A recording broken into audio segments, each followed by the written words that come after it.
সত্তরোর্ধ্ব অবসরপ্রাপ্ত বিএডিসি কর্মকর্তা সিরাজুল হক শ্যামলী থেকে এসেছেন ধানমন্ডি ৩২-এ জনরোষে নিশ্চিহ্ন হওয়া স্থাপনাটি দেখতে।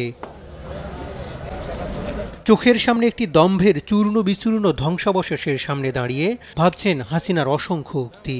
বলছেন, জীবদ্দশায় এমন পতন দেখবেন কখনোই ভাবেননি এ বয়োবৃদ্ধ। এটা কেউই কল্পনা করিনি। ওরা তো স্বৈরাচার সরকার, শেখ হাসিনাও তো কল্পনাও করেনি এবং অন্য সাধারণ লোকও কল্পনা করেনি।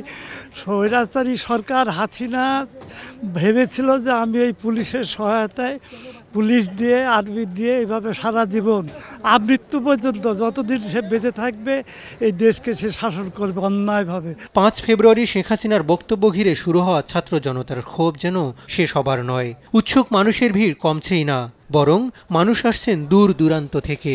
আমি কিশোরগঞ্জ থেকে আইছি। সে আমাদের দেশের এক ফেসিবাদ কায়েম করছিল। ছাত্র জনতা তাদেরকে গুলি করে মারছে।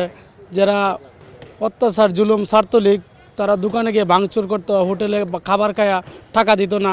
তারা একটা সন্ত্রাসী টিম তৈরি করছেন, তার নাম হলো ছাত্রলীগ। পলাতক শেখ হাসিনা গেল ১৫ বছর যে নির্যাতন নিপীড়ন চালিয়েছেন, তার পরিণতি হিসেবে পতন অনিবার্য ছিলই বলে মনে করছেন আগতরা।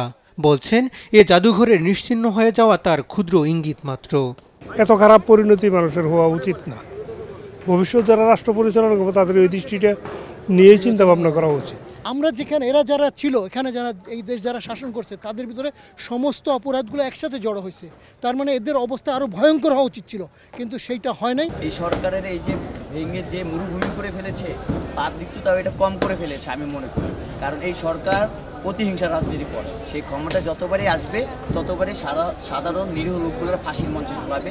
অনেকে কাটা রড ইট থেকে খুঁজছেন উপার্জন, তবে কেউ কেউ নিয়ে যাচ্ছেন ঘৃণার স্মৃতিস্মারক হিসেবে। আমার বোনের ছেলেটা আজকে ডাক্তার হওয়ার চিন্তা ভাবনা নিয়ে বড় হয়েছিল, কিন্তু করতে দিল না। তো এই স্বৈরাচার যা করে গেছে স্বৈরাচার, এটার জন্য এটুকু আমার মনে হয় তার শাস্তি হয়নি, আরও বেশি হওয়া উচিত। উনি যা করছে, বাড়িটা আরো আগেই ভাঙা দরকার ছিল। বাড়িটা আজকে কালকে ভাঙা দরকার ছিল না। বাড়িটা আমরা চাই যে আর আগে যদি ভাঙতে পারতাম আমরা, তাহলে আরো বেশি খুশি হতাম।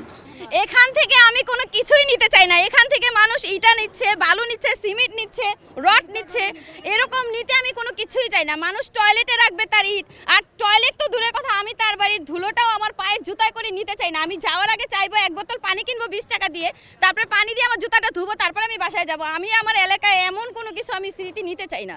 অহংকারী শাসকদের জন্য এই স্থাপনার পতন বড় সতর্কতা বলে মনে করছেন সাধারণ মানুষ। হাসান মাহমুদ, দেশ টিভি, ঢাকা।